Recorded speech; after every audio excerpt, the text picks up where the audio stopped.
Hello and welcome back to the Start a Glamping Business podcast. Today we have Travis Berube, who is the co-founder and managing partner of SomaBuild.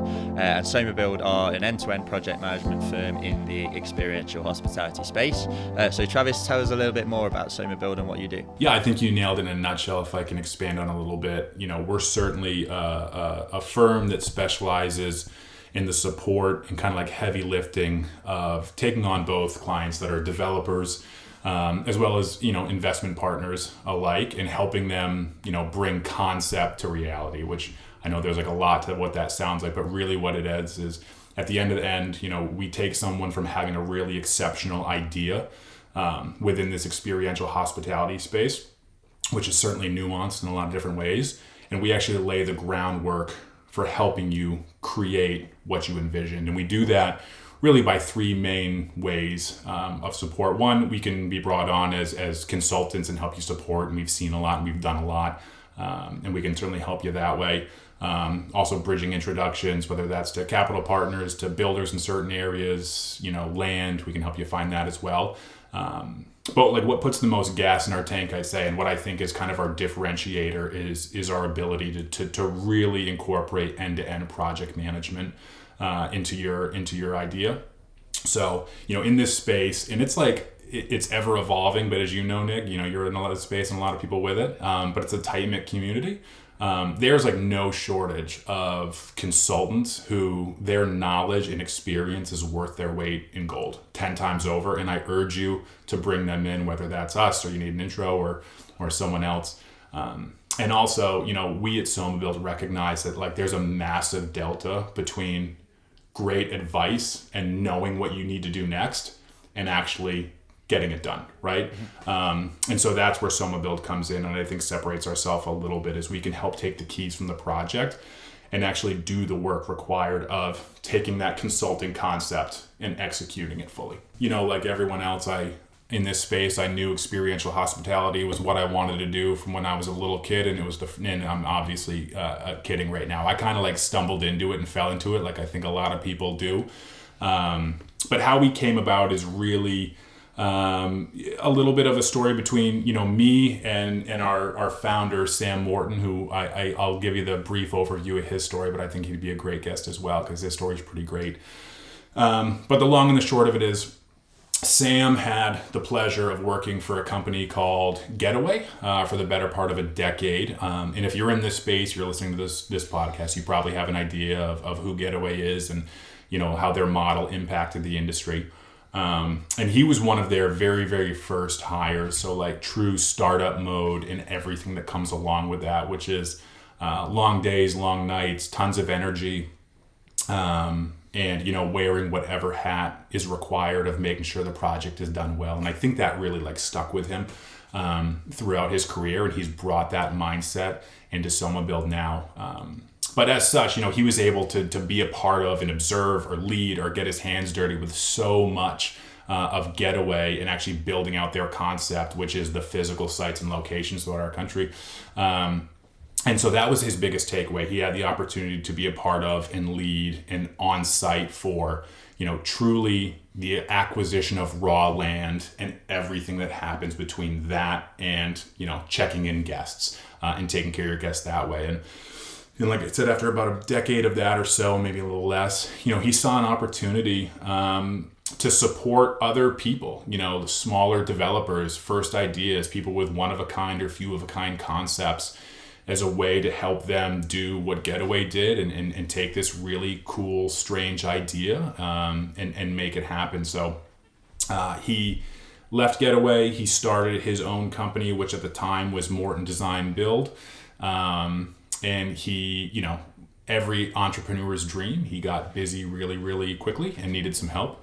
And all while that was going on, I actually had a different upbringing as well, where I actually went to Maine Maritime Academy. So I went to a merchant marine academy, small town, Penobscot Bay in Castine, Maine.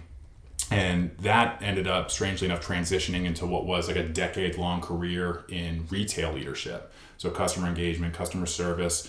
I did supply chain and logistics, was my first gig with Target out of college, which was my main area of study, all the way through store leadership, having teams of 200 at a time I then transitioned from Target to Apple, and I had the pleasure of working for Apple for the better part of 5 years. And I did all sorts of stuff there, man. But my last job, my best job, was I was a senior people manager in their upper New England market. So really like kind of like an HR background at Apple, like less about like policy procedure and more about talent development and culture and accountability, like holding people accountable to do really, really great work. And so at the time, like Sam and I had met back up. My wife and I had welcomed our first daughter, so she was about 1.5 years old then, and our second daughter was on the way. And at that point, it was like classic. I was driving down to Boston. It was 2 hours in the car a day, 5 or 6 days a week down in the office, 10 or 12 hours, including the commute. And like I absolutely loved my job, but I knew I needed to be home a little bit more. And I've always loved working for big companies, but always wanted to try my hand at kind of being in something from a conceptual phase. And, you know, interestingly enough, Sam was at a place where he had started his own thing and had a concept that was growing and booming and needed someone whose skill gap, met his and we could work really, really well together. And, you know, after a few months of chatting about it and working out the details, I came on board there, and that was probably 2.5 years ago now. So, it's been a pretty incredible ride ever since. We've been really, really fortunate to be in business with a lot of cool people, you know, work on a lot of cool projects and see a lot of great things happen over the last couple of years. Yeah, and that background of yours is interesting, and it's maybe not quite what you'd expect from someone developing outdoor hospitality resorts. So I'm going to touch upon that a little bit in a second. But just before I do that, could you just tell us a little bit about your typical clients at SomaBuild and the typical kind of projects that you would work on? Yeah, definitely. Typical is a tough word because we really pride ourselves on working with anyone and everyone. There's no concept too big or too small, too strange or too mainstream for us to have a great conversation about. Certainly, like as our company has evolved over the years, that has naturally introduced maybe larger scale projects. But like at our core, we're always here to support, you know, first time, second time developers with smaller passion projects and what that looks like. There's no project too big or too small that we don't think that we can support. And if there was ever a time where we couldn't support or we didn't think we were the best, you know, use of you know, we'd be able to introduce you to the right people. And that's like at no cost too. Like we're really in this space to help people bring these concepts to life.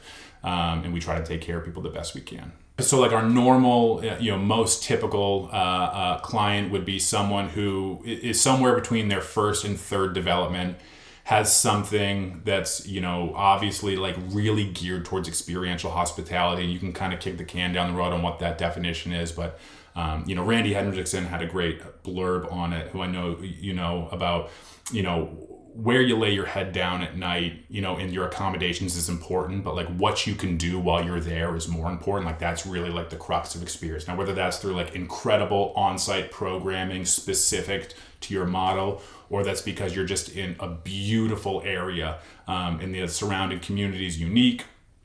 We know whatever that looks like, you know, that's truly that experiential hospitality place.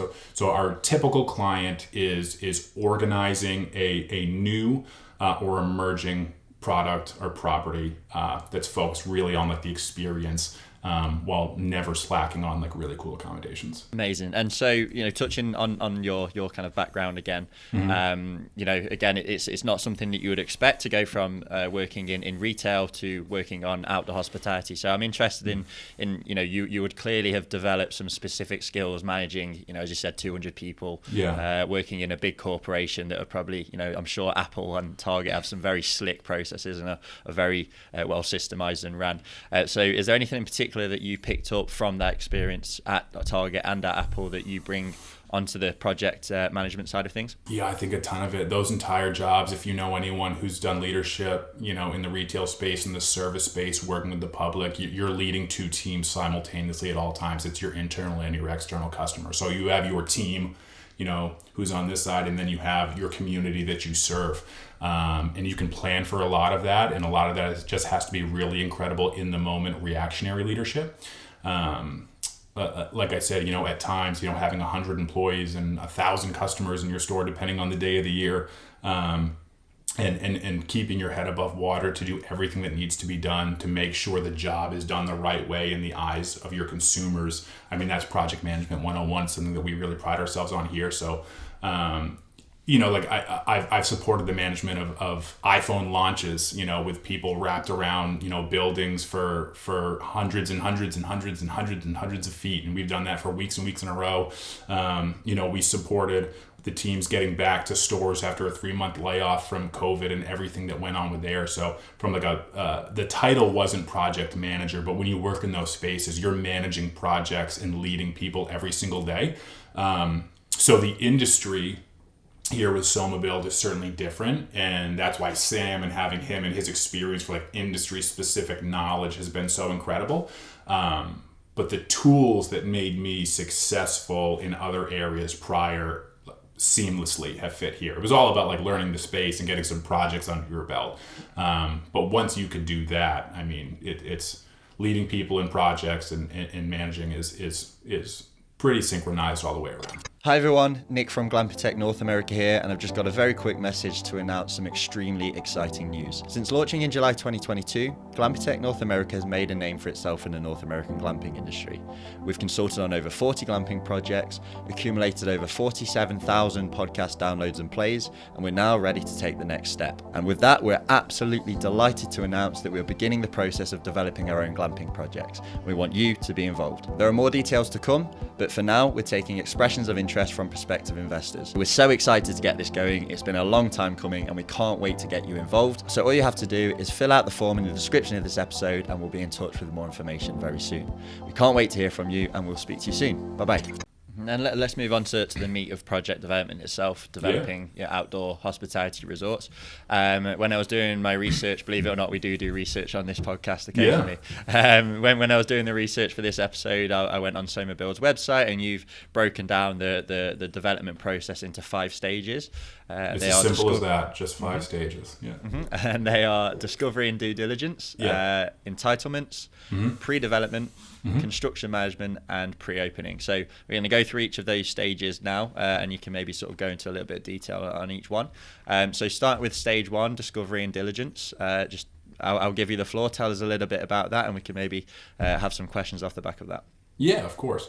And it's important to note too, people will reach out to us in any stage of these, right? So we might not be brought on this stage, we might be brought on later, you might be in a different place altogether, but the way that we view the project, if we had to simplify and focus the best we could, is we would break it into these spots. So in that discovery and diligence phase, if you're reaching out to us now, you're someone with an idea, right? You're someone with, and maybe more than that, but you have an idea that's been burning in your mind and you can see it.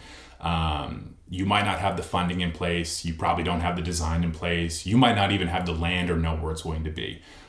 You're really, truly in the discovery and diligence. We can help you do a few things there. We can help you refine and build your image. And then also we can do things as simple as helping you with some project management stuff that's going to be really, really important, down the road, building out, high level, even at that time, conceptual development timelines, budgets, your hard costs, your soft costs. What's it going to take to truly build this out and make this, in your vision, even land acquisition. So there's no special tool in the trade. What we have is we've been fortunate enough to make some really, really incredible connections over the years. And we have a lot of like-minded professionals out there who want to see people succeed. So, helping you understand, what are you trying to build? Where does that need to be? Is it the type of concept that's high acreage? Does it not need to be? Do you need to buy something that's existing? Do you need to buy raw land? Can it be anywhere? Does it need to be 2 hours outside of a major city?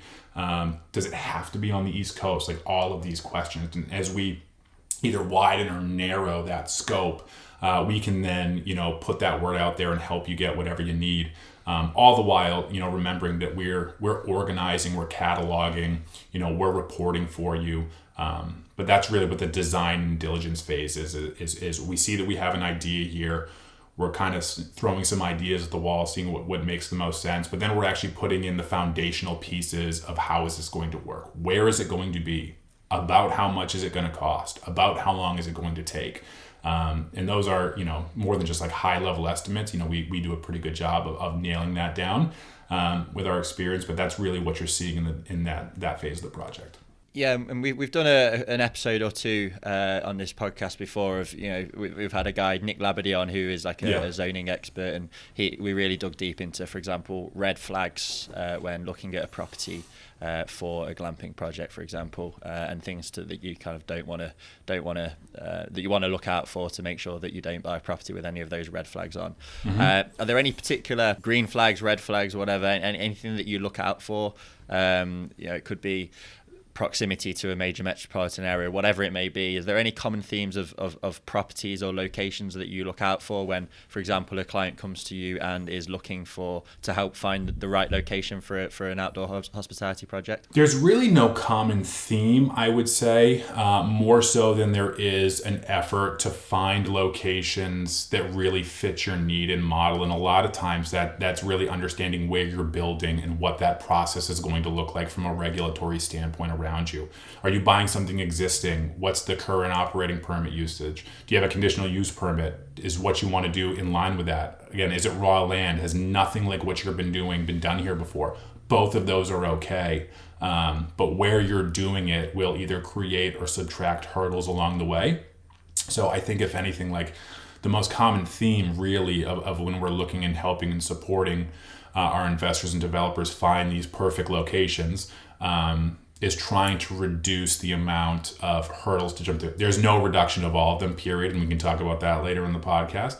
But really trying to fit, if we have the ability to, trying to fit the location to the concept in every way, from design, from existing infrastructure, from land, from scenery, from community, and then certainly from, what it'll look like to actually get it entitled and permitted, and is it a pro-development county, and kind of all those things. Yeah. And touching upon the pro-development or anti-development counties, we'll move on to stage 2, which is the entitlement process. We've talked a lot about permits and entitlements since we've been doing this podcast. It's obviously arguably, alongside finance, the biggest barrier to starting a glamping business. We could talk about it for days, but yeah, can you just tell us a little bit about how you help your clients, investors with that process, and again, kind of common hurdles that you come across, common advice that you give to people looking to navigate the entitlement process, and just the general learnings that you've picked up navigating that whole process. Yeah, you nailed it.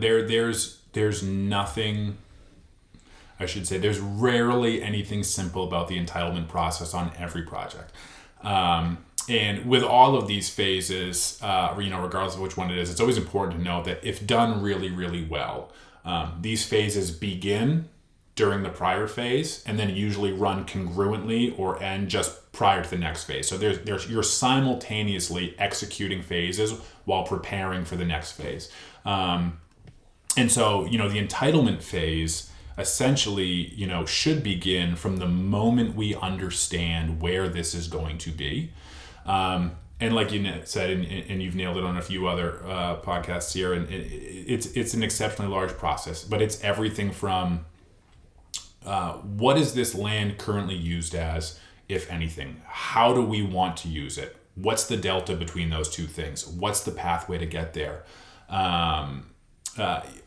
Even once you understand that entitlement and permitting process is still contingent on design, an exceptionally technical design in a lot of ways. So even though we know what needs to be done, the process of submitting the application that proves that you're doing what you need to be doing to get there can be cumbersome, to say the least. But it can all be executed well as long as you have a good understanding of what needs to be done and you're starting early in the process. And then even the concept of, you have to understand that a lot of these projects happen in, smaller, remote, beautiful towns, counties, who have an obvious commitment and responsibility to make sure whatever it is that you're doing is respecting, the land and what's around it. And luckily we work with a bunch of people who that's a part of the concept anyway, so they get that going in. But there's still a lot of red tape to that, for lack of a better term. There's studies, there's design standards, to say the least, and we could talk about that in a whole other hour, I'm sure.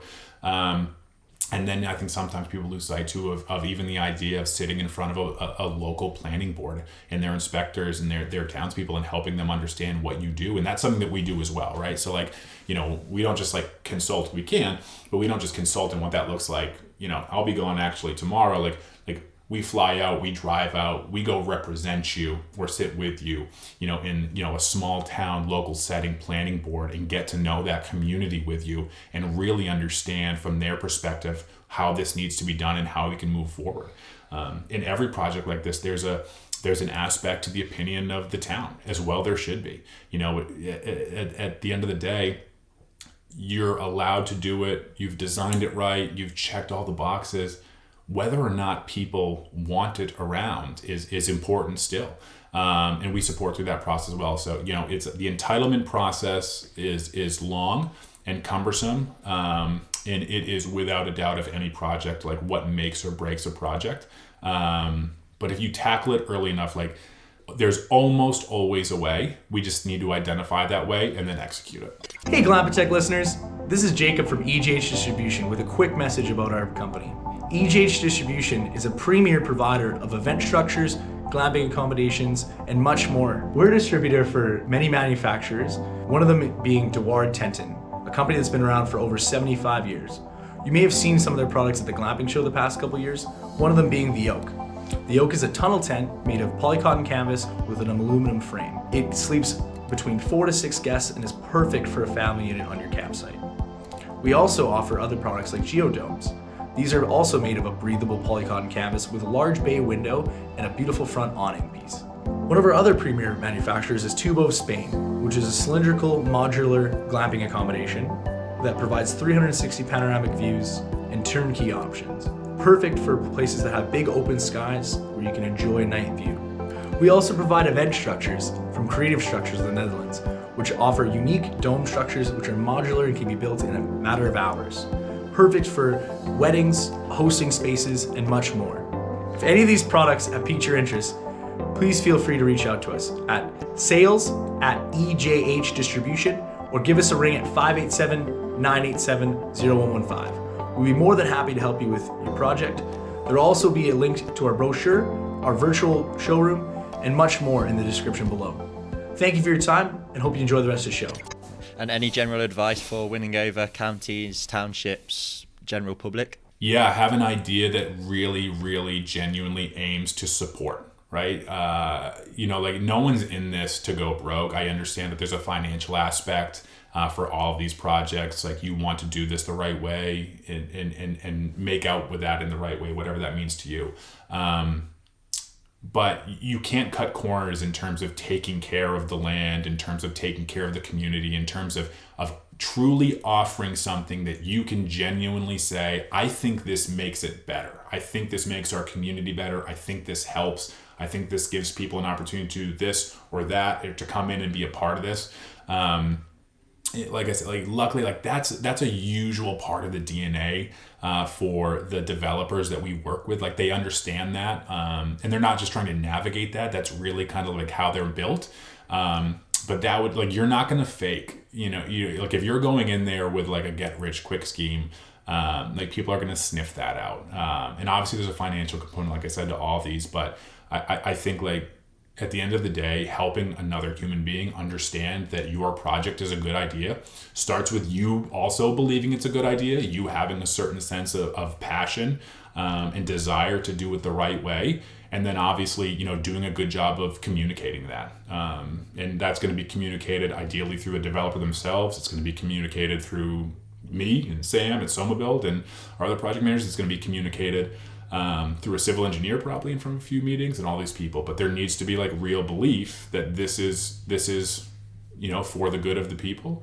And then you need to be able to explain that. Yeah, I think that's really important to emphasize. As I say, we've talked a lot about permits and entitlements on this podcast. We've had specific episodes and we've really dug deep into how to win over, as I say, the counties, the townships, the community. But that's not something that's really come out yet, is picturing, is almost designing the resort and the whole project with the community in mind and really genuinely making sure that it does benefit the community. Because a lot of people can say, they'll be thinking of what's going to make me the most money that looks nice, and then they'll pay lip service to it will also create jobs and employment and all of that. But if you can genuinely where you're think of the project from the community's point of view and really design it around that, as well as obviously remembering the financial element. I think that particularly if you're dealing with a difficult county or township with difficult neighbours, I think that is certainly a good piece of advice. Obviously, there's always going to be people who are against it. There's always going to be some crazy neighbours. We've heard plenty of stories about that on this podcast. But you don't have to win over every single person in the community. You just have to sort of get enough support to not get the whole project shut down. So I think that's a great piece of advice that we haven't actually heard yet on this podcast. So that's the entitlement process. Moving on to stage 3, pre-development. So first of all, what is pre-development, and again, then we can go into sort of general advice on that stage of the process. Yeah, so important note here. So again, entitlement is running congruently as well with pre-development. And pre-development is pretty much everything that goes on before you put a shovel in the ground, right? You have a concept. Ideally, you have funding, or at least a runway, or a way to move forward financially. You know where it's going to be. You know what you want to do. You have an understanding at this point of what the entitlement pathway looks like. Part of any sort of approval process, though, is contingent on designing something the right way that then can be submitted, and then can be approved and actually, show somebody in a construction firm somewhere, a general contractor, we have to build something. And these are a lot of the projects we work on, and some less than others certainly, but these are exceptionally technical, ideas and drawings. So this is like really onboarding and understanding who your stakeholders are at this point and who's needed, right, in order to make this come to life. So this is where you're onboarding, or at least starting the scope of a civil engineer, an architect, operators if you need that. There's no shortage of person who needs to be on board at this point, specific to the nuance of your project, executing a scope of work that's in line with getting you where you want to be, ideally within time, ideally within budget. And a lot of that's going on congruently right now. So again, to put it the most simply, and there's more to it than that, the pre-development phase is researching, vetting, getting out, the request for proposal, and onboarding your key stakeholders and your designers, and really managing them and holding them accountable through the process to actually deliver the documents, the applications that are needed to actually do what you want to do. That'd be the most simple way to put it, I think, for most developers. And it's a lengthy process depending on what you're building, where you're building, what your use permit is for currently, what you need it to be, all these types of things. But yeah, pre-development is kind of everything from a design standpoint and just project organization, refining your budget now, all the while doing that, right? So all the while that you were doing this, and if SomaBuild's, on course with you, we've already months prior to this built out a substantial development timeline and really, really detailed budget, sometimes with hundreds of line items on it. And we understand that, for most projects that we work on, 80% of that development timeline is going to be the same, but project to project, that last 20% is going to change based off exactly what your concept is. So all the while, we're kind of updating and making sure that we're staying the course right now. We're designing ideally, what you want to design, how you want to design it, and we're doing it in a way that can really achieve your end results and your goals. And that's all leading up to the next phase. So that sounds like the start of the process where you're really starting to coordinate lots of different moving parts, different contractors, different elements of the build, and that I imagine bleeds quite nicely into stage 4, which is construction management. And again, I imagine that involves coordinating a lot of parties, which I'm going to ask you a little bit more about in a second. But tell us a little bit about the construction management phase. I imagine it's fairly self-explanatory, but what does that cover and what's involved in that stage of the process? Yeah, it's a massive milestone when you finally get to that phase of actually building what you envision. So obviously in the prior phase, you've taken concept and imagery and ideas, and you've put technical drawings to them in light of what is necessary to actually build what you want to build. And all the while in that process, as you're continuing to better understand what your project is, what its detail is, what it's going to take, you're now vetting, local contractors who ideally have experience with something similar to yours, or not. There's always a way around that. And you're leading up to this phase of being done with design, being through your entitlement and permitting process, getting a thumbs up from a town, having your permits, and actually having, the huge project win of being able to build what you set out to build. So now we're in the construction management phase. And I think that I'll say a caveat here, because we get this question a lot at SomaBuild, and we really pride ourselves on being super transparent about what we can do and then transparent about what we don't do. We are not general contractors, and we are not, day-to-day site supervisors necessarily. The construction management that we oversee is huge and valuable, and it's very cumbersome, but it's like a project management phase with a ton of detail and holding your contractors accountable. So again, that's researching, vetting, submitting RFPs of anywhere between 5, 10, 15, 20 contractors in and around the area who can support your project, whittling that down, really getting great understanding of what needs to be done, what their capabilities are, going through that proposal process, contract negotiation, getting you the best price possible for what's probably a pretty substantial build. Substantial is different depending on who the developer is, and whoever's listening, like we're talking about you too. There's nothing too small, too big. And then once you're here, though, you're truly, this is either a lot of earthwork, this is stick building, this could be prefab modular. There's a lot of stuff that goes on here to actually build the physical space, the physical outbuildings, getting the infrastructure done. That's one of the biggest phases of pre-dev too, is understanding, if you have existing land, what's your current capacity from wastewater, from electric. It's easy to see that the lights go on, but do you know how much power is coming in here? Do you know what you need? And what's the delta between where you're at now and where you need to be? And there's usually quite a bit to fill in those gaps. And so once you get to construction management, it's all of that. It's your infrastructure, it's your site work, it's the building of your outbuildings, it's your paint, it's your everything. And so now obviously, like any project of substance and size, and we'll onboard a GC and hold them accountable to pricing and change orders and agreements, and timelines as we go, anything that's within their control, certainly, and within ours. And then that's going all the way into like project milestones from a construction standpoint, and checklists and punch lists, and making sure that we're on site to inspect that work as necessary as well. And that, but that's it. Like that's where you spend so much time, in all the phases prior, thinking about what it's going to look like. But construction is it's certainly not a stress-free time for anyone, but it's where you really, really get to see the concept come to life. It's pretty incredible for people. Yeah, and this may be taking it slightly back to pre-development, but I'm interested in you said, you would vet and request proposals from several contractors.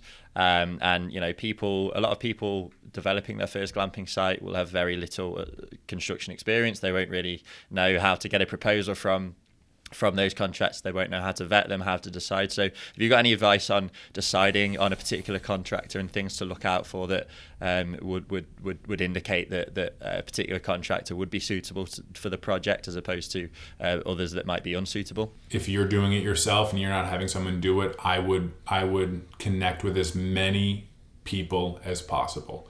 This is going to be the most expensive phase of your project.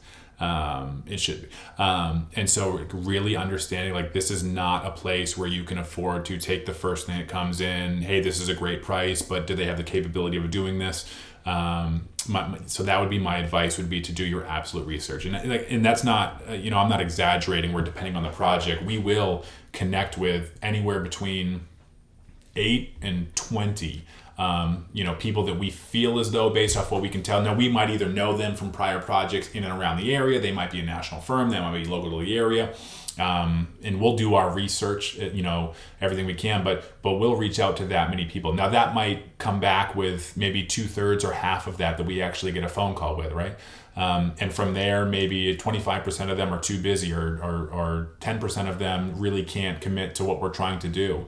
But at the end, we want to, at a minimum, especially, and this changes depending on the scale of the project, have somewhere between 4 and 8, competing proposals, so that we can really go through. And we have tools like this that we've built inside to go through and compare and contrast and really like hold people accountable to scope specific items at this phase and really compare and make sure that you're getting, the best value. And it's important to know that best value doesn't always mean the cheapest.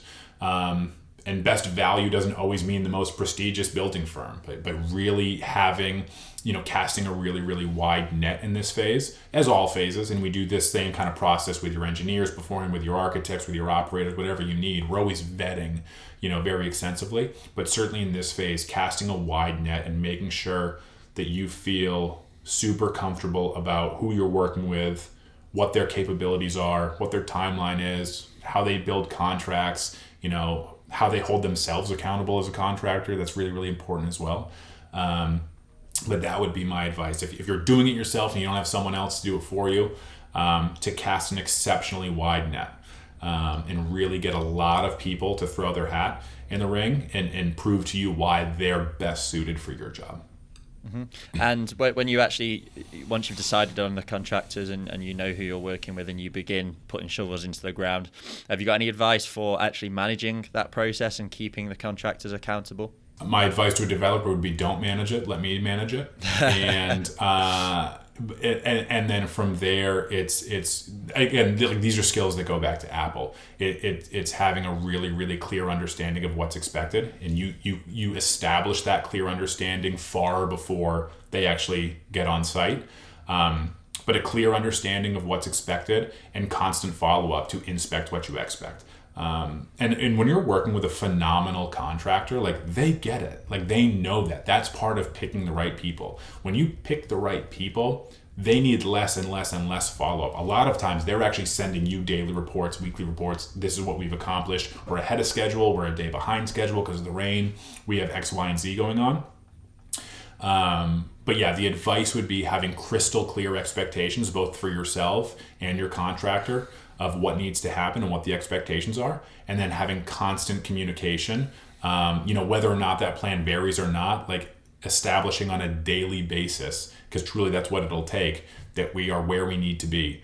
And obviously any nuance and detail and change orders will happen and things will happen along the way, having the ability to be flexible and pivot and move forward, is necessary. And let's say you breeze through the construction process, no issues, which I'm sure is not that's a how common. It always goes, yeah. And you move on to stage 5, which is pre-opening. So tell us a little bit about that final stage. Yeah, so this looks different depending on what your concept is. You know what I mean? You might have 10 yurts in an open piece of land. You might have a full-on resort with a team of 40. So what this looks like for your specific project is going to change, but essentially what this is ensuring that we land the plane exceptionally well on that construction phase. We've built what we set out to build, right? We've done it. Everything's up. It's working. We've passed inspection, because you still need to pass inspections at that point, right? You still need to pass inspections. You still need to have permits issued, but you're going to get the permits issued as long as you do X, Y, and Z. We've done X, Y, and Z. We've made crystal clear to our contractors that all of this needs to be done from a punch list standpoint, and then we can kind of really close the book on their scope. We have the physical space we've always needed, and now we're kind of onboarding that operations team. Again, that operations team could be 50 people. That operations team could be a lovely couple and their 2 kids. I don't know what that is for you, but whatever that is, are you able to now take the product that we've built together, right, and operate it? Whether that's, what has to be done now to where you can actually check in guests and take care of them. That's your security system, getting your POS system in place, helping set up your programming, your FF&E, your kind of things like that, making sure your rooms and your spaces, a lot of times we can have the contractors do that as well, but sometimes in an effort to save money, that falls on the on-site staff or the on-site person who's quarterbacking this project, whatever that is. But this phase is really all about understanding, I have this space and I know that I'm ready to check in my first guest and start operating as I've intended to operate. So like, what are the last minute punch list items that need to be done so that we can do that? And we've gone through each stage now. You've gone through those stages with your clients. Presumably you've seen some operators do it more successfully than others. Obviously, with your guidance, you would hope that everyone gets through okay in the end anyway. But are there any common traits of the successful operators you've worked with that they've exhibited throughout this 5-stage process that is really conducive to success and that a lot of our listeners can maybe apply to their own projects? I'd say just establishing best practices and routines in place. Like a lot of times, these operations there's a lot to them. They're complex. Like there's a lot of just like daily maintenance work that goes into helping someone have a great experience. And just understanding that you have a really, really great, if you don't have a background in it, that you're at least consulting with someone or reaching out to someone who's done it before, having those best practices in place from an operations standpoint and knowing what are the big and small things that need to be done by our on-site staff from a day-to-day standpoint to make sure that we're eliminating as many speed bumps as possible for our guests, and they can focus on an incredible and ideally unique experience that we've helped them build, and an incredible and ideally unique area and community around that they can go and enjoy while they're here too. A lot of the people we work with too, like their on-site programming is like relatively simple. It's meant to unwind, it's meant to relax, it's meant to walk in the woods or down by the water. So really just like that basic high-end guest experience, and having those routines in place to make sure that you're allowing that for your people. And on the flip side, are there any mistakes that you see operators making, or maybe even mistakes that SomaBuild have made that you've learned from, that our listeners should bear in mind and learn from as they develop their own resorts? From an operations standpoint? For any point along that 5-stage process, any mistakes common mistakes that you would advise or warn prospective developers to not fall into that same trap? Yeah, it's challenging. I think generally speaking, these are not, small scale builds, and regardless of what that means to you, right? What's small to you might not be small to someone else, and vice versa.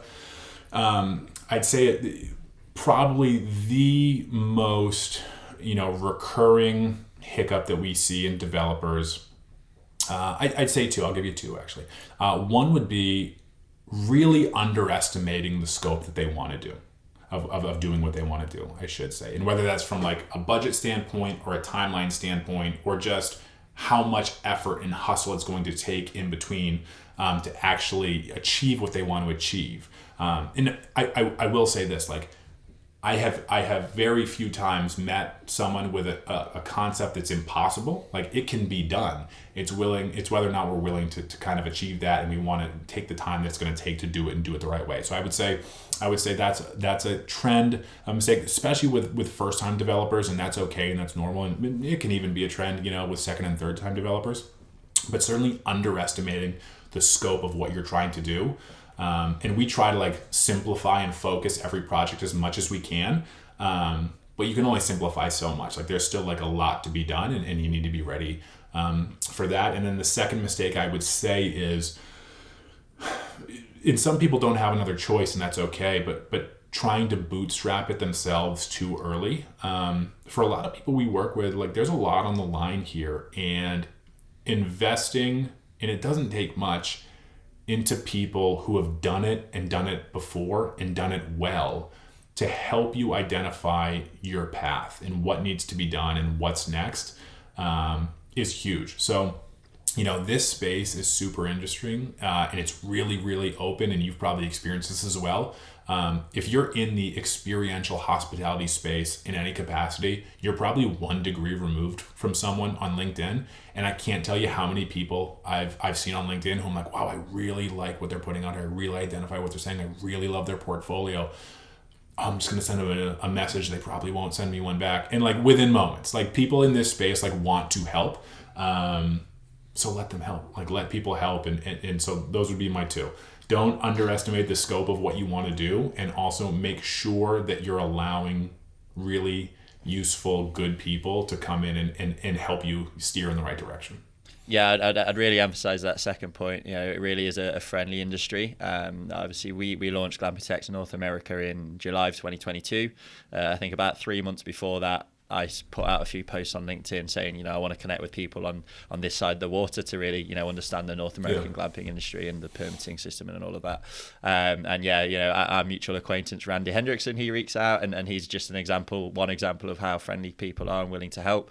I know there aren't many operators that do similar. I will give a shout out to one of our clients, and I know she'll be listening to this and she'll be delighted to hear it from us, Leslie Martin, who is a prime example of someone who is going on LinkedIn, is going on the social media networks and reaching out to people and just establishing some kind of presence in the industry. Obviously, it's always going to be a little bit small to start with if you haven't got anything to point to, but it's better than doing nothing, and reaching out and connecting with those people, and people are happy to help, and that's the way that you'll meet the people that you're going to be working with. So absolutely, networking is vital. I mean, it's not a new point, but I think it's maybe something that prospective operators wouldn't really come into their heads because they're so focused on their own project. But it absolutely is worth doing.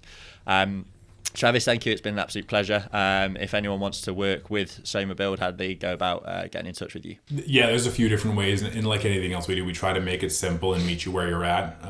So you can jump on our website and fill out a form. Like we have that available too. I know some people that's a preferred way. I know some people it's not.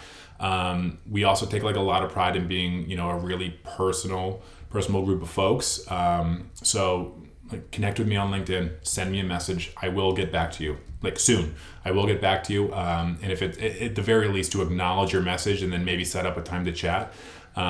You can also email me, and I can give you all that information certainly to have kind of in the chat here as well. But we're easy to find, and we're always happy and willing to speak with anyone with a cool concept. Like I said, nothing is too small, nothing is too big. If we're not the right fit, we'll point you in the right direction.